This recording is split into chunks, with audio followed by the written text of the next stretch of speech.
Quel logiciel ralentit mon ordinateur? Je suis José Bert, donc du site Savoir et Abondance. Sans plus tarder, nous allons commencer le sujet du jour.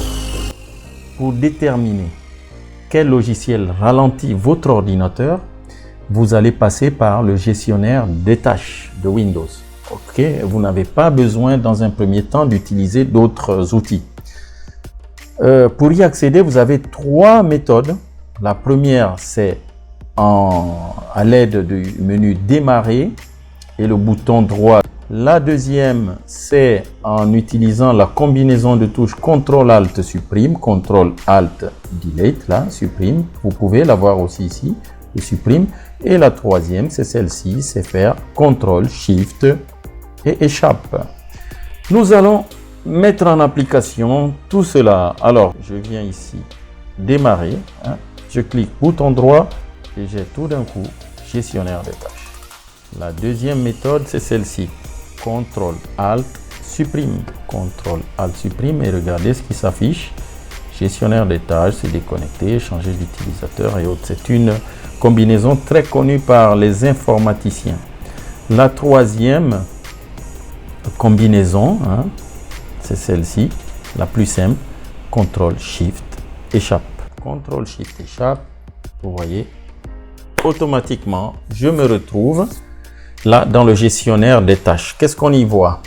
Fichier, options, affichage, processus. C'est celui-là qui m'intéresse, cet onglet, processus. Parce que là, dans processus, je vais voir les applications en cours. OK? Microsoft, Ice Cream, Google, Chrome, gestionnaire des tâches et surtout, qu'est-ce qu'ils occupent? Ça, c'est les points les plus importants en termes de processeur. Quel est le pourcentage qu'ils occupent dans le processeur? Leur activité, qu'est-ce qu'elle consomme comme mémoire? Vous voyez, là, en ce moment, sur mon processeur, il y a un taux d'accès de 40%. Maintenant, la mémoire vive, elle est consommée par qui? Et à quelle quantité? Je vois ici que Chrome tout seul consomme déjà 1700 et quelques mégaoctets, tandis que l'enregistreur d'écran est à 70 mégas. En termes de consommation d'énergie, celui-ci est là, consomme d'une manière très élevée, les autres c'est faible, Chrome c'est assez faible et les autres très faibles. D'accord? Bien. Là, c'est le total de l'utilisation sur tous les disques. Et ici, c'est si on avait été en réseau, que consomme chaque logiciel dans le réseau. Après, vous avez, à côté des applications, vous avez des processus d'arrière-plan, donc des logiciels en arrière-plan qui s'exécutent alors que vous ne les avez pas réellement lancés.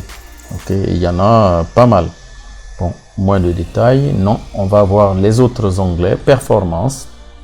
Les performances sur le processeur, la mémoire. Pareil, les disques, le Wi-Fi 1 et le Wi-Fi 2, puisque j'ai deux Wi-Fi. Donc, par exemple, là, le processeur, on me montre comment est-ce qu'il est sollicité en ce moment. La mémoire vive, comment est-ce que les 8 Go sont consommés en ce moment et par qui. Donc, sur les 7,9, donc c'est 8, 80% sont consommés. Ça ne se voit pas parce que la courbe est assez plate. Après, vous avez d'autres onglets, l'historique des applications, le démarrage, donc les applications qui se lancent au démarrage. Celle-ci, je l'ai désactivée. Celle-ci, pareil. Vous pouvez les désactiver ici. Si je veux qu'elle se lance au prochain démarrage, je mets activer. Les utilisateurs sur Windows, vous pouvez avoir plusieurs utilisateurs. En ce moment, il n'y a que celui-ci qui utilise donc l'ordinateur et il consomme à lui tout seul sur le processeur. Voilà, ça. Et la mémoire, ceci. Il y a d'autres détails par ordre alphabétique, l'audio, enfin, vous pouvez voir tout, même dans Chrome, qu'est-ce qui s'exécute. Voilà, il y a des pages là, il y en a une qui prend 224 mégas. Si je clique, je vais voir quelle est cette page. Les services aussi qui sont en cours d'exécution, arrêtés, en cours d'exécution. Voilà, c'est le statut.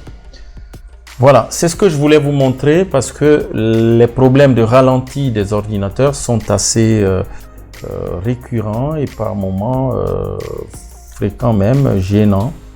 Et ça peut valoir le coup de savoir comment faire. Bien, avant que nous ne nous séparions, chers amis, messieurs, dames, je vous prierai, si cette vidéo vous a plu, d'appuyer sur le pouce, like comme on dit en anglais, et de vous abonner afin d'être informé des prochaines parutions de vidéos en appuyant sur la cloche. La cloche, c'est très important pour être informé des prochaines vidéos. Sur ce, c'était bien José Louis de Savoir et Abondance. Je vous dis à très bientôt pour d'autres méthodes, techniques, technologies et bons plans qui vous aideront à transformer votre savoir en source d'abondance.